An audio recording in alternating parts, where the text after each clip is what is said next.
I'm your host, Cur3t's, and this is episode 7 of Curt's Corner.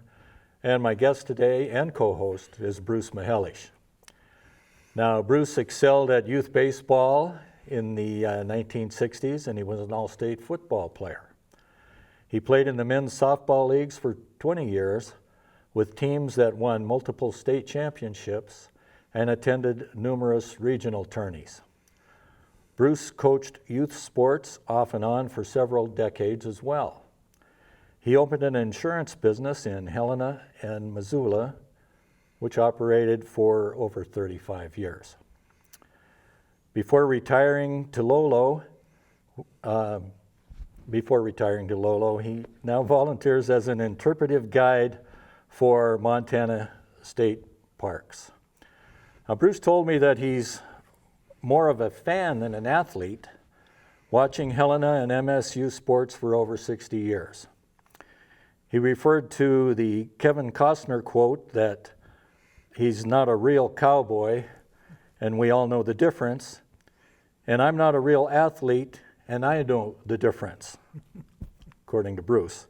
Well, for whatever it's worth, I do believe that Bruce is more of an athlete than Costner is a cowboy.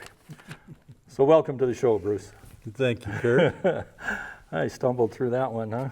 That was great.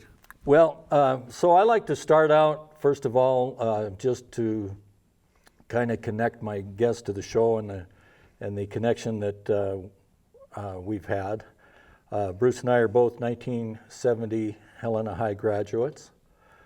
We were both Hank Aaron and George Brett fans, although I didn't get to name my kids after them.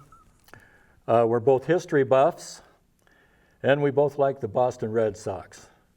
Win or lose, right? We're last place right now, Kurt. It's nothing but up from here. Yeah, there you go. Bruce's oldest daughter, Erin, played hoops against my nieces, and I was in the early stages of my sports reporting career during his youngest daughter, Drew's athletics. And he was also a photog at a couple of our Helena Sports Hall of Fame banquets. I also took Bruce and several others on 2 ascents of the sleeping giant, one to the chest and the other to the nose, although I failed as a guide coming down the chest and we had to bushwhack it for a few hundred yards, but we survived. Good thing we were younger then. Huh? Yeah. And my wife was actually on that chest hike with her 2 dogs, and Bruce took a picture of us together, and that photo turned out to be the one that I used in our marriage announcement in the paper. So to start off, we're going to do a little background on Bruce. Tell the folks who your parents are and your siblings. Tell us about your your family. Well, obviously, I grew up in Helena. My mom and dad moved here after World War II. My mom was a sheep rancher from Blackfoot, Idaho. My dad was a kind of a juvenile delinquent from Lima, Montana in the Beaverhead. Uh-huh. And somehow he got to war and he picked Helena as their home. So, okay. My brother was a dentist here for about 40 years. My sister, Marty, lives in California. Okay. And the Helena High softball field is named after your dad. Yeah. Is that a family thing, or is it? No, it's Frank Mihelish. It's Frank Mihelish Field, yeah. Okay. Can I tell you a funny story about that? That's why you're here. Okay. Well, my dad was a huge football fan. You might know my nephew's the coach at Helena Capital. Kyle Mihelish, his son plays quarterback. We're a football family. Yeah. But my daughter Drew played softball, and she was a good softball player. And after her senior year, they went about rehabilitating a softball field across from Helena High, so the kids wouldn't have to travel down to Batch Fields. So we being Clayton Linebarger and myself, raised $25,000, $30,000 to rehabilitate that field. Wow. Well, Clayton decided that he should name it after my dad, who was a big contributor to Helena sports. Right. And I was all for it. But he was up in the rest home. He had a touch of Alzheimer's. And I went into the rest home and to give him the news that we'd just named this new fast pitch field after him. And I said, don't you think that's great? We named it Frank Mihelish Field.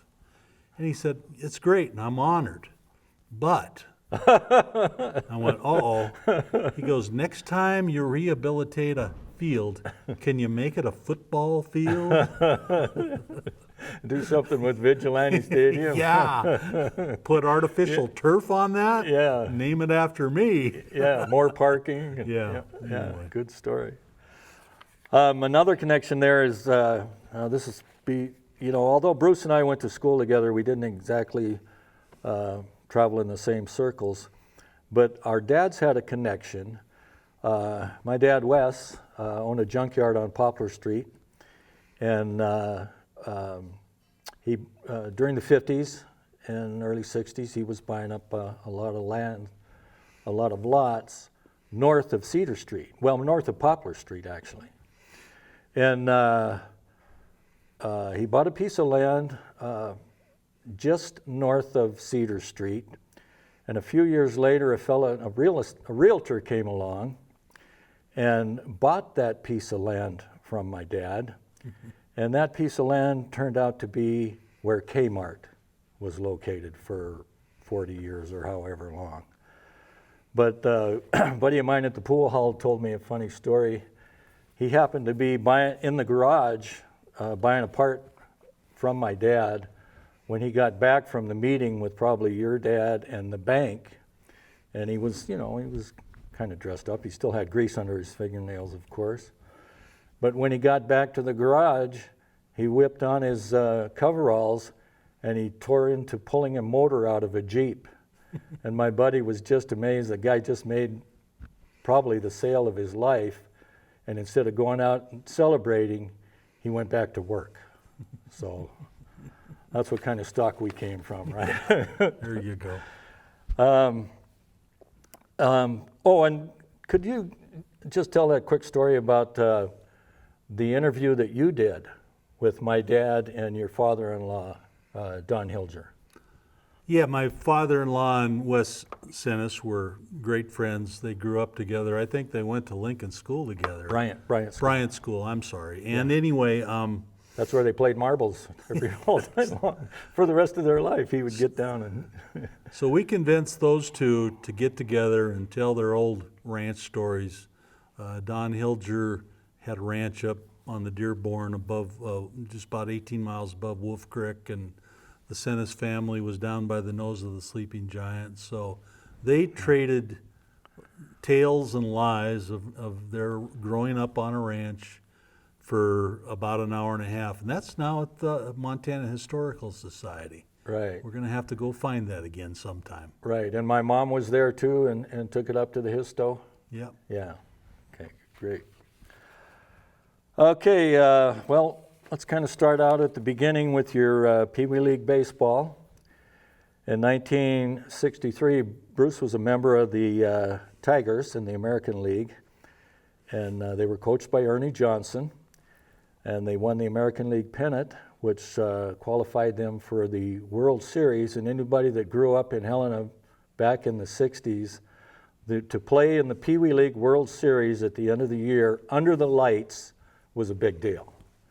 And you guys won that championship against the Pirates. Against the Pirates, 2-0. Now in the opener, Governor Tim Babcock threw out the first ball. It's right here. And there's that ball. Hold that up so Jeannie can zoom in on that. Maybe hold up that 63 part. Yeah. There you go. Okay, so Governor Babcock threw out the first ball. And then he comes back into this story in a minute, because in the opener, the Tigers won 1-0 on one hit. And that hit happened to be a double by our guest, Bruce Mihelish. And then in the second game, he hit another double, but there was a thing called the Governor Tim Babcock Award, and it went to the first person to hit an extra base hit in the World Series. And guess who got that? That's the Tim Babcock Award. So what are your memories of that World Series? Well, and just playing Little League Baseball. just to kick off my part of this, as being your co-host, Okay. first of all, Kurt, thanks for inviting me, and second of all, I can't believe how you dig up this information. It's incredible. But it's, first of all, there's probably 150 other athletes from Helena that should be in this chair, including probably 4 others from my family that are better athletes. But I happen to be here because we're comfortable with each other, and we're both big Helena sports fans. Yeah. Well, and you have some great stories. Well, but just to let me finish, Okay. there's certain sports writers that are really special, and you're one of them. I go back to my Little League days when these guys like Mayo Ashley and Les Rickey and Roy Pace were all writing articles about us. Yeah. They're going down to 4th, 5th, 6th, 7th grade. Yeah. And we've completely lost that. It's unfortunate, but if we could somehow figure out how to kick in local sports again. I know it's the internet and all that stuff, but we're missing so much. And you look 50 years in the future, and you think, I look 50 years back and find out I did all these things from these articles in the paper, and it makes me kind of proud and happy that I did those things. But I feel bad for the kids today that they're not writing about. Yeah. And I mean, girls swim team, girls volleyball, all those things are getting left behind because we don't have local sports writers as good as you. Well, it's nationwide, and it's just one of those things. I don't know if it, with social media and everything like that, I don't know if it'll ever come back. I know. It's just a different world. But So we'll talk about my baseball days, and I think I'm going to talk about both the Tigers and the Rotary teams that I played on in Sure. Pee Wee League C and C League. League, because they kind of fold together and they were the same kids. And the thing I remember most is Ernie Johnson. yes. He was a character. Anybody that lived in Helena in the 60s, 70s, 80s, and 90s knew Ernie Johnson. And Ernie Johnson was a hard-working body man, just worked up the street on National. Right. And he was somewhat intimidating. When you played for Ernie, you could hear him. And but I owe so much to Ernie. He had 2 sons that were both great athletes. Kirk and Kyle. Kirk and Kyle, and Kirk was the older one. He ended up playing basketball for the University of Montana under Judd Heathcote. You ever heard of him? Yeah. And Kyle played Legion ball all the way from 8th grade till he was 19 years old. He was drafted by the New York Yankees. So Now that I didn't know. yeah, that's quite. He didn't go try out. He went to the University of Montana to college instead. Yeah. But they were incredible athletes, and their father Ernie was probably I would call him my second dad. Oh wow. He was that close, and Ernie just passed not long ago. But I would go visit him up in the last few years. He'd lost his wife Lois, and he just was a special guy. He was loud, cantankerous, ornery, Opinionated. opinionated. He would tell high school coaches how to coach. Oh yeah. But he was a cool guy. Deep down, he had a soft spot. Yeah. And I found it, and I really liked the guy. And it started with Ernie Johnson. Yeah, he had a good heart. Yeah. He and Lois were sitting when I first started covering the Senators. They were always at most of the games, and they were up towards the top row. And if a kid came running by down the aisle, he'd say, "Hey, go sit down." That's Ernie. Yeah. Okay, let's see. So 64, the Rotary team won the C-League championship. The names I saw recognized were Kirk Johnson, Bob Yerby, Reggie Voiles, Dave Nickel, Terry Voiles, our classmate, Jack Roberts with the basket catch. I always remember that basket catch. A la Willie Mays. And then 66, now there were stats. They could do stats then for youth baseball. Wow. And you made the paper again as a first baseman pitcher. Now you were started out as a shortstop for that Pee Wee League I played team. shortstop for the Tigers just because we didn't have anybody catch the ball on that side of the field. Okay. So I'm Yeah. left-handed, so left-handed shortstops are pretty rare, but I ended up at first base. Okay, we had, when I was in the Navy, fast pitch softball was a big deal. Nowadays, you say you tell a girl that you played fast pitch, we played fast pitch softball. What? That's a girl sport. No.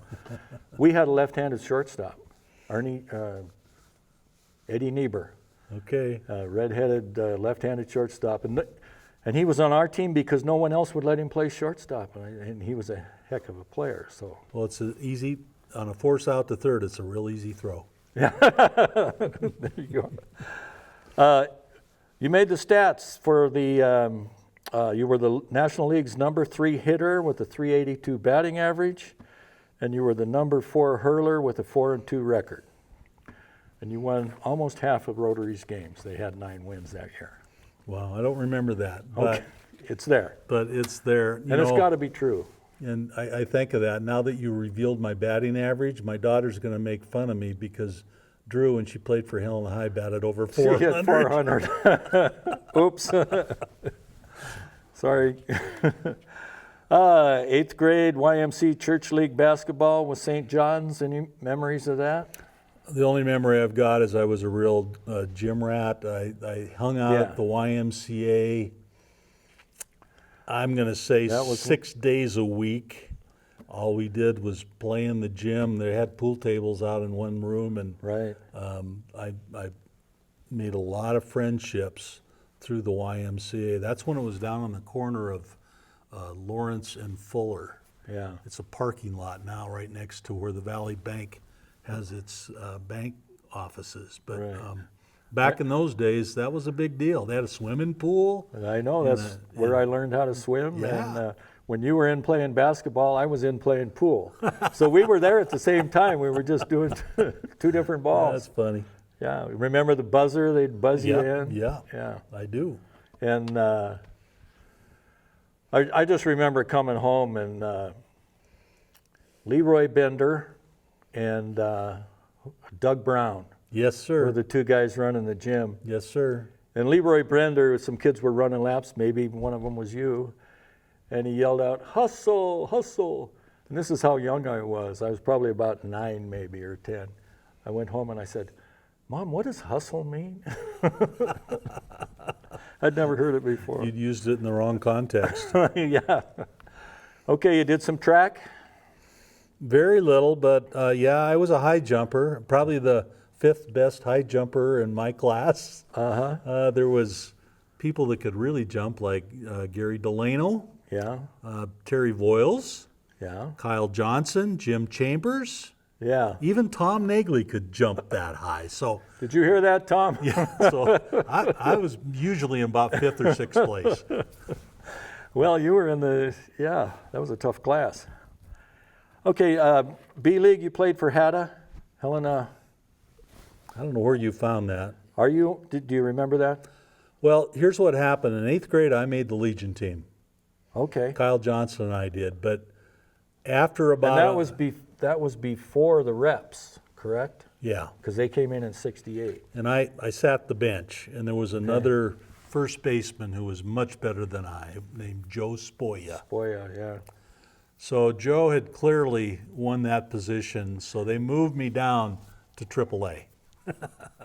And I played with Lou Martello's team.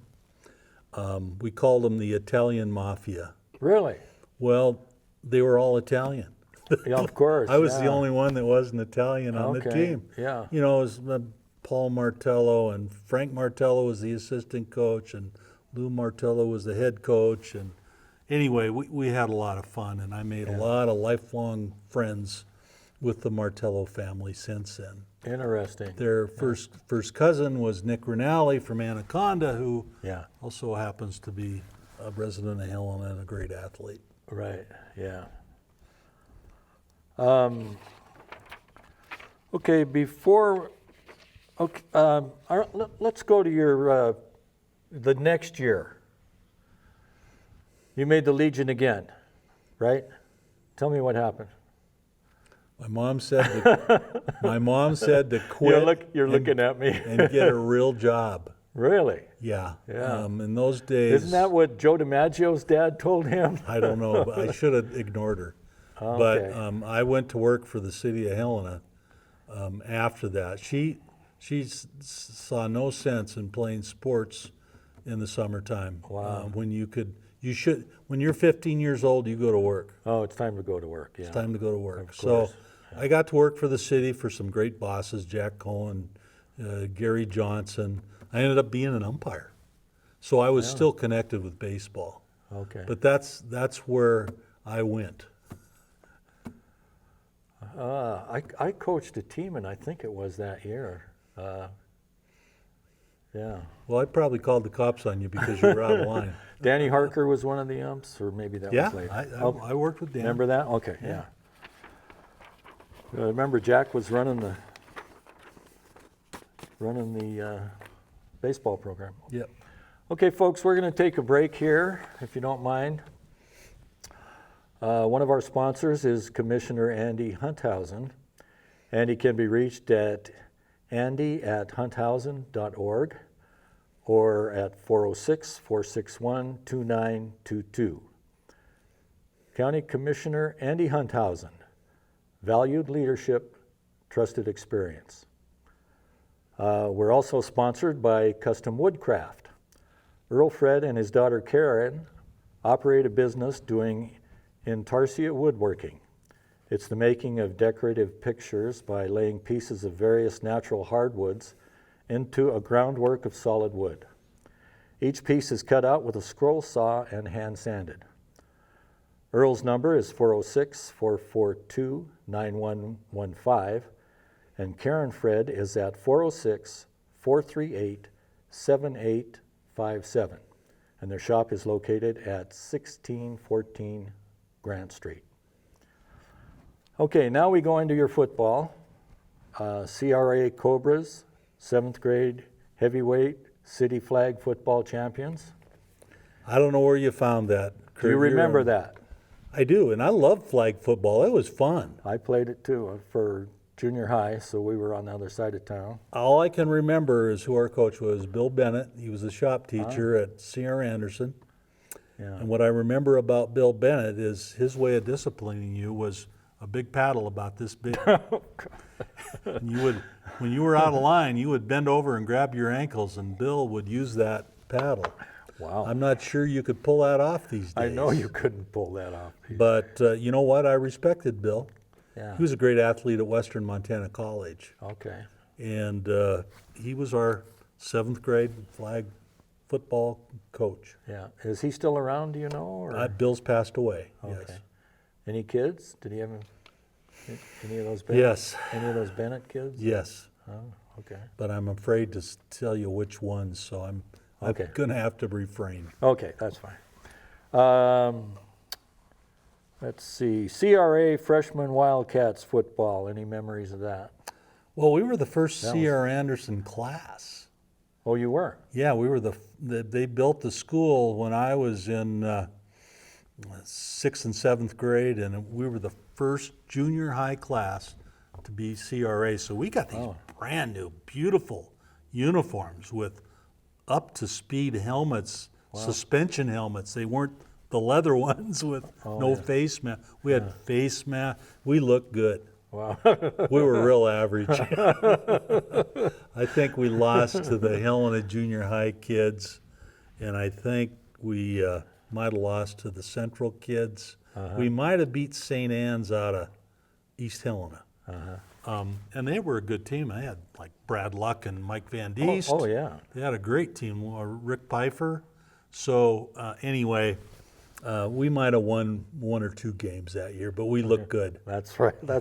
That's what counts. Okay, when we get to Helena High, and I'm going to let you do most of the talking this time instead of trying to dominate this thing. But one thing I did notice with your sophomore year, that you were wearing number 44. Did you get to choose that number? No. Because that, you know whose number that is. Hank Aaron. Oh, no, I didn't get to choose You it. didn't get to choose it, but No. you were. I was lucky. I tell you, I had a really good year playing on the sophomore team, and they moved me and a good friend of mine, Dave Pulatsky, up to varsity. Oh yeah. Helena High was having a marginal year, so they started to play some younger kids like us. But actually, when I got to the locker room and asked for a varsity jersey, they just threw 44 in my face. Okay. Said good luck. So it was a coincidence. Yeah, so I got to play the last half of the season, not starting, just spot and substitution, but It was good experience. It really gave me confidence for my junior year. I want to talk about your Headhunter Award, and if you could show that up, and maybe Jeannie could zoom in on that, or just check that out, Jeannie. Where are we at? There we go. Okay. All right, now you earned that award versus Hellgate. At that time, you were 6'1", 175-pound linebacker. Does that sound right? Yeah, the weight's probably exaggerated a little bit, but I'll take the 175. Okay. You knocked down a pass to kill a Hellgate drive in a 14-13 win over the Knights. The defense held the Knights to just 76 total yards, and you earned the Headhunter Award. Any memories? Well, our coach, his name was Gene McKeever. He'd come to Helena High from Fort Benton and won many championships up there. But this was a tradition he brought with him. His wife would get these coconuts and paint them up in the school colors. Oh. And at every pep assembly before the next game, they would hand out the Headhunter Awards from the previous game. Okay. And I was carrying around 5 of these in a box for about, 40 years. So you had 5 of those? Yeah, I earned wow. 5 of them. I don't know if that was over my senior year, probably both junior and senior years. Both years, yeah. So anyway, it was an honor to go down there and get it in front of the whole school assembly, and Sure. And so I'm proud of this. It's in with my trophies. There you go. I'm glad it still is. Yeah, but that's just for defense. Yeah. You can only be a headhunter if you play defense. Exactly. Yeah. And I'm going to guess that you liked to hit. Well, I like to hit better than getting hit. There you go. So Yeah. I preferred to play defense. However, I did play a little wide receiver. Okay. Problem is we didn't have really a throwing quarterback, so I basically brought in and out of plays and alternated with Cap Johnson, another receiver. We would just bring plays in and out. Okay. Yeah. Didn't catch many passes. Yeah. Was his dad the coach? Yes, Dale Johnson. Was that the next year, or? Dale was he- came my junior year. Dale and Gene McKeever came our junior year. Okay. Okay, now your senior year, just to touch on found at least one Coca-Cola Player of the Week versus CMR. And I want you to tell the story about beating senior. Well, just tell us about that senior year, because that's when Central came over, correct? Yeah, actually, beating senior was my junior year. Oh, that was your junior. Tell us the seniors, Billings senior Well, story. I'll be real quick.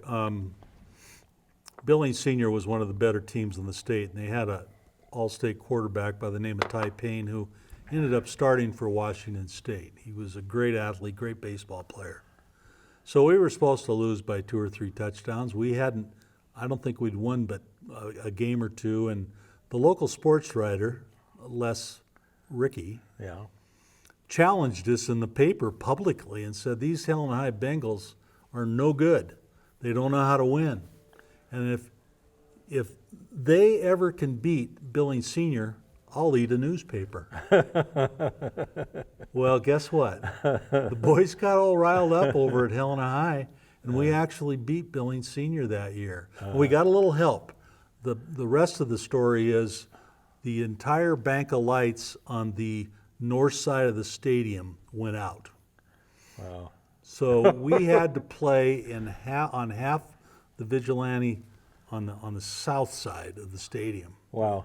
And Billings Senior was maybe just a little bit upset that they had to play a game like that, Right. because they had a wide open passing offense. Yeah, they couldn't run out in the dark. So, so we got a little help from the lights. Yeah. But Les Ricky, the sports writer that challenged us, got to eat a newspaper at our film meeting on Monday afternoon. Wow. Oh, those were the days, huh? Yeah. Okay, senior year. Did you beat senior again? Billings Senior again? No, we went down to Billings and they beat us. Okay, I got it mixed up then. You beat CMR? Nope, that was our last game. Okay. They beat us by a touchdown Okay. When did you get the Coca-Cola Player of the Week? that week. Okay, you got It was that. my last game, Okay. and I shared that with Mike Van Diest, Oh, okay. who was the offensive player of the week. I was the defensive player of the week. And Mike and I still share that little article, and we pass it back and forth. Okay. Well, I do have a quote from the paper from Les Ricky on the senior game that Mihelish collaborated to put the pressure on the Bronx receivers and was in on a gang sack of quarterback Ty Payne for a 16-yard loss. Wow. Do you remember that? No. Okay, well, that's what happened. Got to be true. It was in the paper, right? Yeah. And Incredible. then for your Coca-Cola player, the quote was that you played an inspired game and was in on a majority of the tackles. So You know why I was inspired? tell me. It was my last game. Oh, okay. And about halftime, I realized, my God, this is the last time I'm ever going to wear a Bengal uniform. Yeah. I might not ever play this game again. Yeah. And I just went out and went crazy. I didn't care what happened. Yeah. But Left it all out on yeah, I left it on the field. I wish I would have played that way all year, and I wish my teammates would have played that way all year. Yeah. Well, now let's talk about that team. I've got you as the Bengal co-captain with Jeff Salisbury. You made second team All-State at defensive end. Salisbury and Ed Baggs Robinson also made second team All-State. Your buddy Dave Pulaski and future co-worker or employee, however you guys worked at it, colleague was honorable mention All-State. David Dean earned the Leadership Award, and your future softball teammate for the next long time, John Blacker, was named Most Improved. Okay? Now, that was a great team. The record wasn't that great, but there's a name missing from that list. Pat Donovan? Pat Donovan did not make all-conference or all-state. Well, I've got a story behind the scenes, but I was told that our coaches didn't vote. Really? I don't know if there was discussed with the year. We were supposed to be something special because the Helena Central kids were coming over and meeting up with this pretty good team from Helena High. But the Central kids were loaded. I Yeah. mean, Van Diest, Donovan, Robinson, Tillo, Pfeiffer, Kiley. I mean, Brad Luck, just Randy Triplett, Triplet. Yeah, it just goes on and on. Yeah. Andy Poole. Andy Poole. And we just really thought we were hot stuff. I don't know if you've ever seen the movie Remember the Titans, Yes, but there was a coach that had to bond those two groups together, right. and that was the secret. Yeah. I talked to Mike Van Diest, Carroll College coach, about 10 years ago, and I said, Mike, what went wrong there? I mean, I think we were 4-6, and we were giants. We were 250 pounds down both offensive and defensive lines, and it was Ron Banks. yeah, just keep going, John Black or what. But Mike said it best, and he's an old-time coach. He knows. He said, Bruce, it boils down to chemistry. Yeah. We just did not bond as a group. We never put the kids together in the summertime, and we never went through any hardships together. Yeah. And he said, heck, I was wearing my green Helena Central coat down the halls of Helena High. They should have kicked me out of school. Yeah. So, and that's really what happened. It was unfortunate. But if you ever remember the Titans on a VCR, it's an old one, you'll understand what needs to happen. Chemistry's what sports are all about. Yeah. Team sports. Esprit de corps. Yeah. If you don't have chemistry, you're a long ways from winning anything. Yeah. Well, when I interviewed Mike on the article that I wrote about him, he said, you know, if I had that team, the first thing I'd have done is loaded everybody up on a bus together, and we would have went on a bus trip together for a week just to get to know each other and do that bonding that you're talking about. Yeah. He told me the same story. I'm trying to think of everybody that played college on that team. You know what? I've got a list. Do you have? Okay, because I was trying to. Well, there's over a dozen, at least a dozen. Yeah. And I wrote these down this morning. Obviously, Pat Donovan went to Stanford. Yeah. All-American, All-Pro, captain of the Dallas Cowboys. He was pretty good. Yeah. He played about 5 different positions for us when he was a junior. I was a senior. Dave Pulatsky, he signed with the Bobcats with me. He went down to Bozeman for a year, blew out his knee at Idaho State, and said, enough football, I'm playing basketball at Carroll. Ron Banks, Western Montana College. John Blacker, Western. Randy Triplett, I believe he went to Carroll with Carroll All-American. with Ed Robinson. Yeah. And then there's a couple of guys that went to Wyoming, Mike Van Diest and Cap Johnson, and they both played at Wyoming. Yeah. There's a guy by the name that gets forgotten in this list, Greg Maurer. Yeah. Greg MSU. was a great quarterback, but they moved him to defensive end at MSU, and he had a wonderful career. Yeah. I was really proud of Greg because I was hoping I'd play defensive end for 4 years at MSU, and he got the job done. Yeah. And we can't forget my buddy, number 71, Ed Benniger. Ed Benniger. Who went to Western. Yeah. And I think Davidson. Jim Davidson? Jim Davidson went to Western, if I remember. That might That's a baker's dozen right there. Yeah.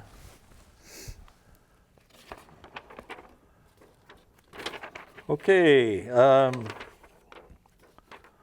Let's go to your. Let's go to the East-West Shrine game. Good story there. Tell us about it. When I was a junior, and Ed Benniger was a junior, we drove up, and Ed had a nice Ford sedan.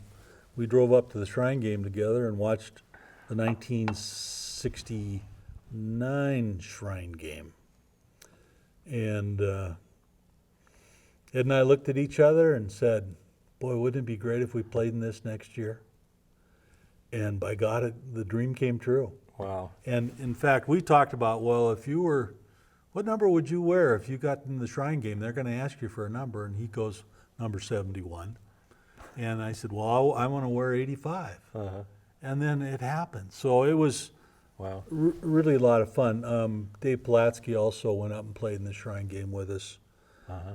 And what I would tell you about the Shrine game is I made some of the best friends of my life. They were from all over Western Montana. But somehow we really bonded with the Butte boys. Oh, well, yeah. Both Butte Central and Butte High. Our 2 roommates, Dave Manovich and Greg Salo, were both all-state players at Butte High. And then all-state players from Butte Central, Ron Hewlin, Moose Patritz, what a name, Moose Patritz. Freddie Merrick was a receiver and ended up being a good friend, and Tom Kiley. Oh, Who's related to the Kileys in this country too. Joe Kiley? Yeah. So anyway, it was a great experience, lifelong friends. We lived together for 2 weeks. Uh-huh.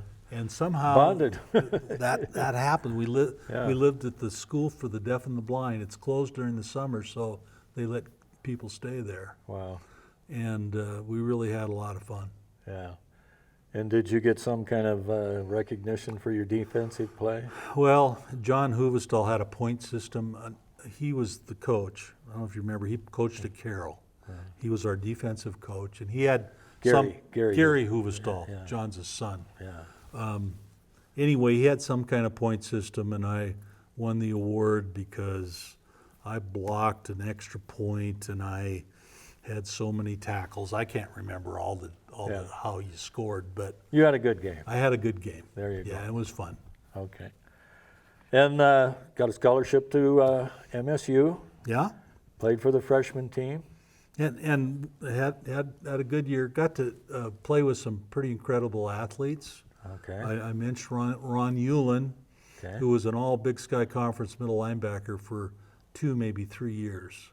He could run like the wind, and he was a big, hulky guy. He could hit people like I've never seen before, just crunch.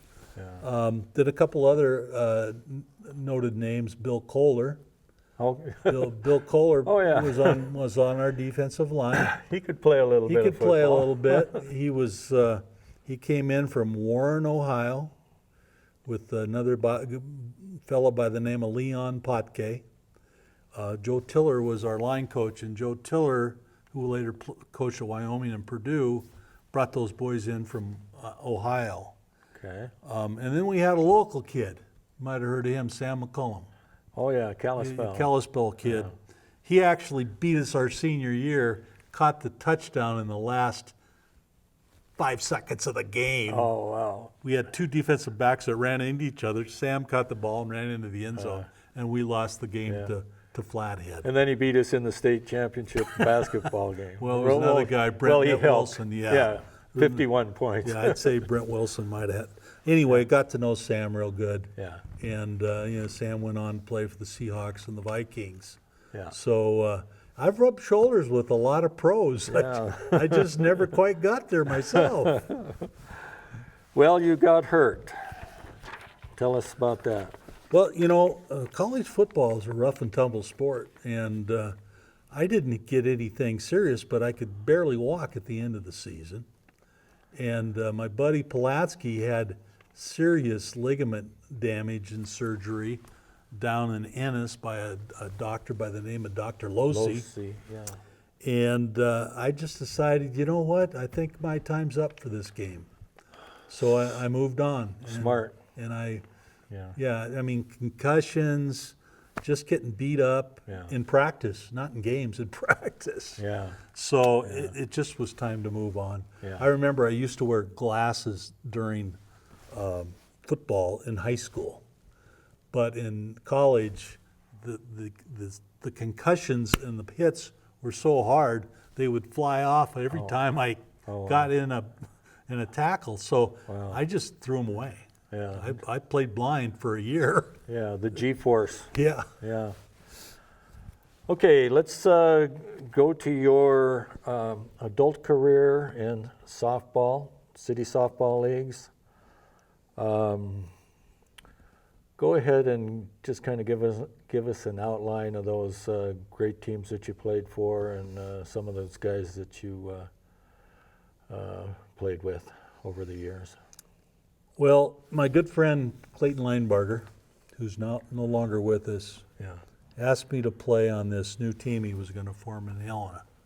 And I said, well, what's this all about? And he goes, well, it's slow pitch softball, and I've coached and gathered teams in Bozeman, but now I'm living in Helena, and I want you to play on my team, and we're going to have all the best players.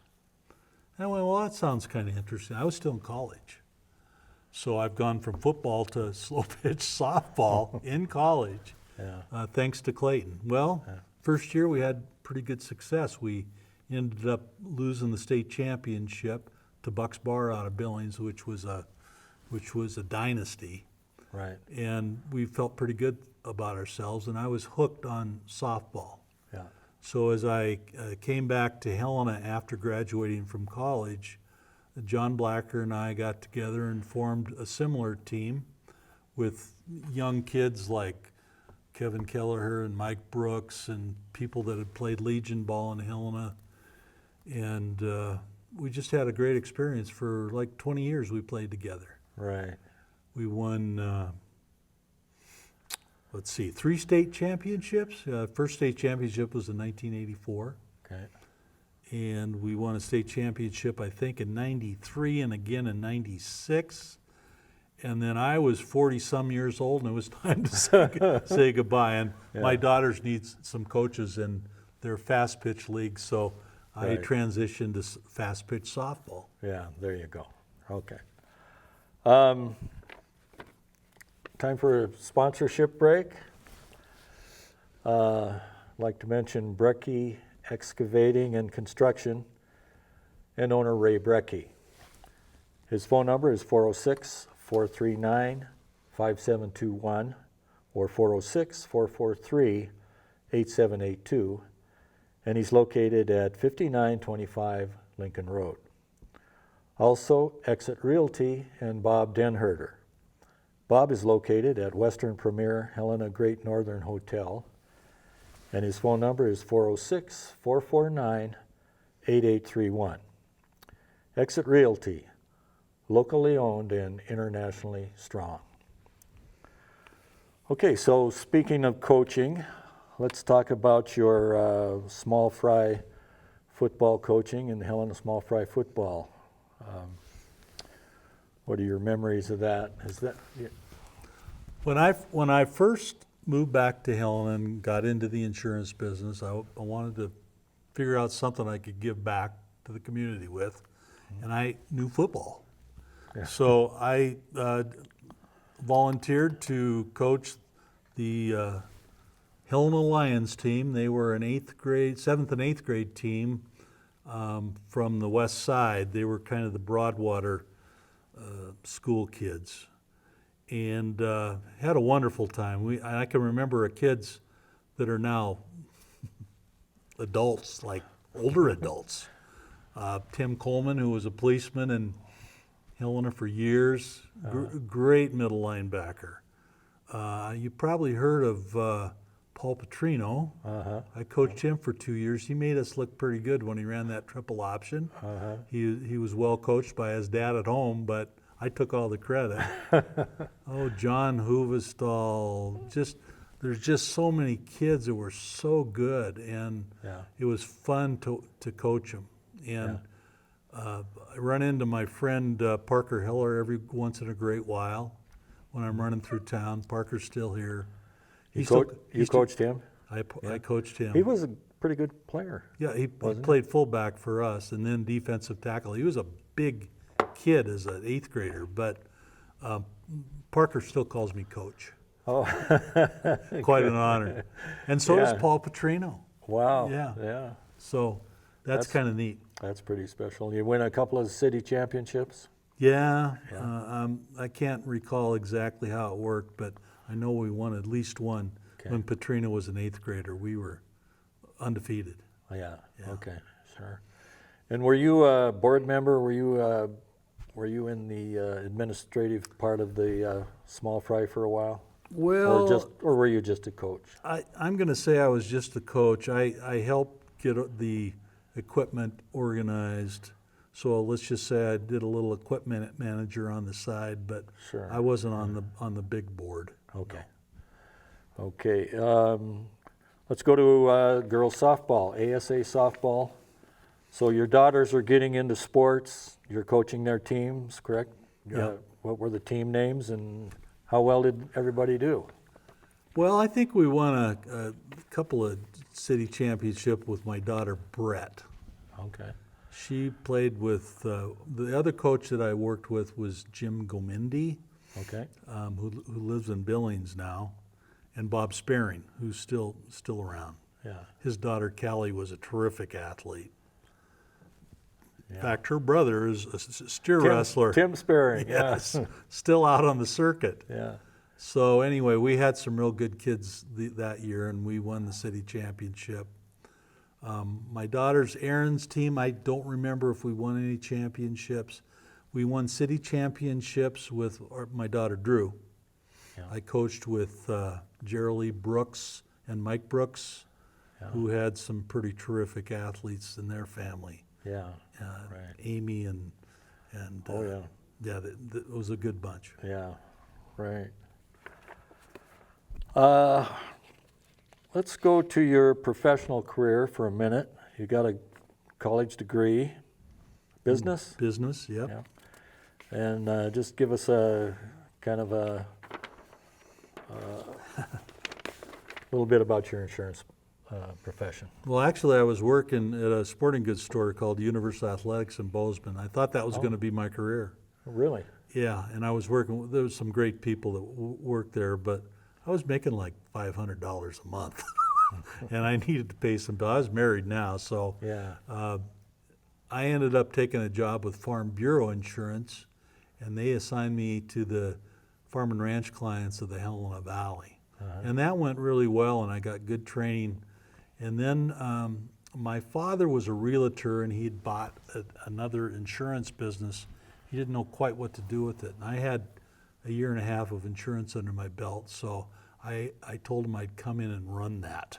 Okay. And that's how I got hooked on this insurance thing for, the next 35 years. Right.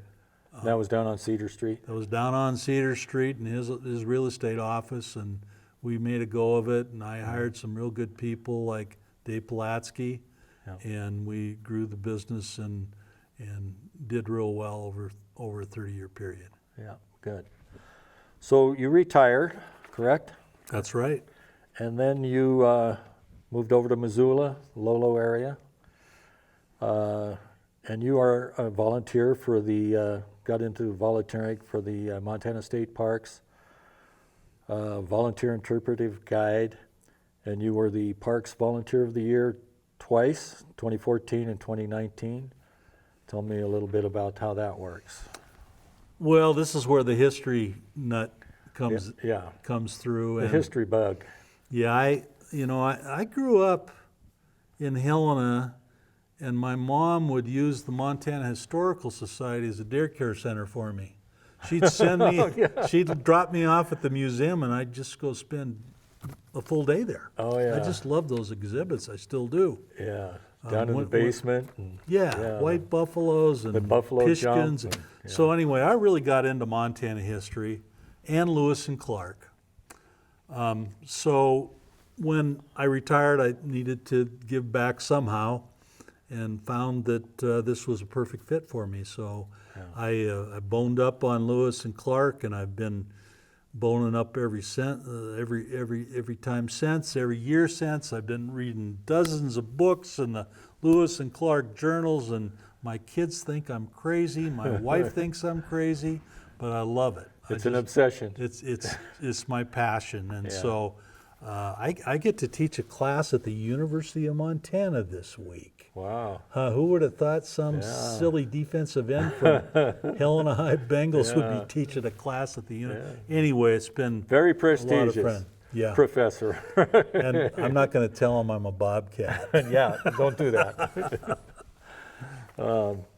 Okay, now this is the portion of the show where I do my impression of Howard Cosell up close and personal.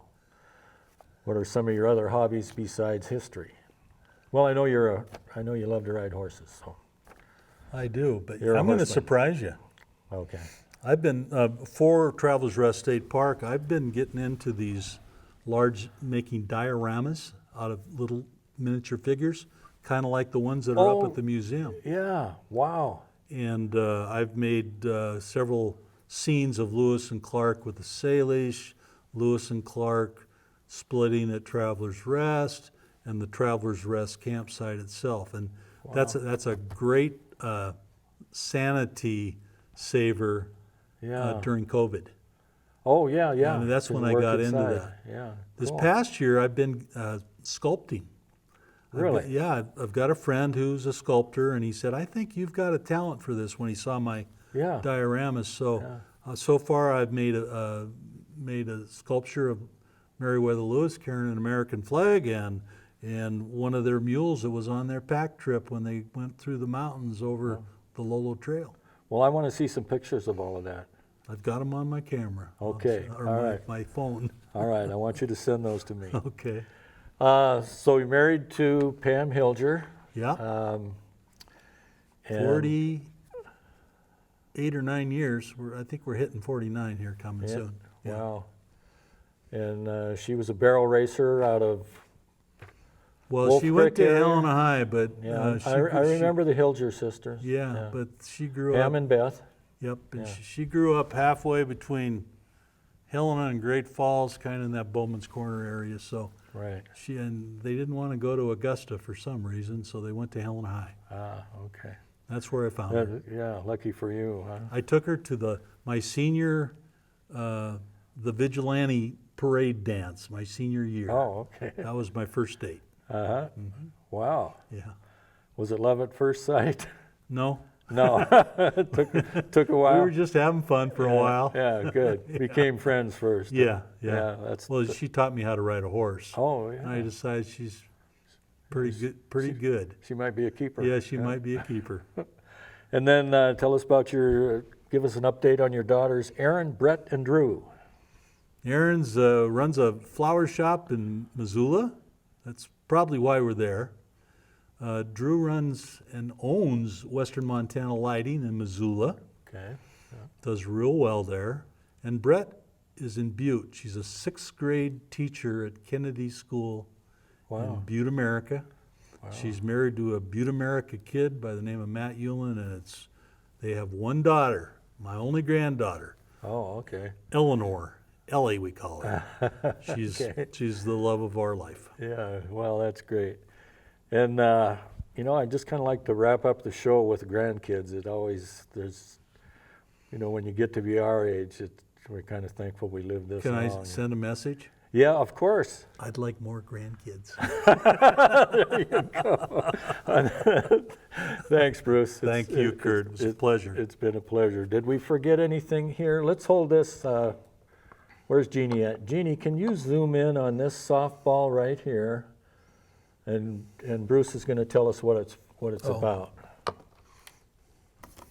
Well, back when I was coaching girls softball, I coached Governor Roscoe's daughter, and I'd been coaching for about 5 or 6 years, and he thought I deserved recognition, so he gave me a signed autograph. Wow. To Bruce, thank you, Mark Roscoe, Governor. And it's something I can be proud of. Mark's a good guy. Yeah, very nice. I agree. Okay, well, that's it, folks. I'd like to close with a shout out to some of my individual sponsors, Pat Murphy, Ken Nettleton, Tim Ferreter, and Gary Turcotte. Thanks a lot, guys. And if you would like to be a sponsor on Kurt's Corner, call me or send a text to 406-459-2878, or just remember 406 Hey Kurt. My email address is curt52syness@gmail.com. So long for now, Shaka da Kainting, my brother. And Jeannie, if you don't mind, a little traveling music, please.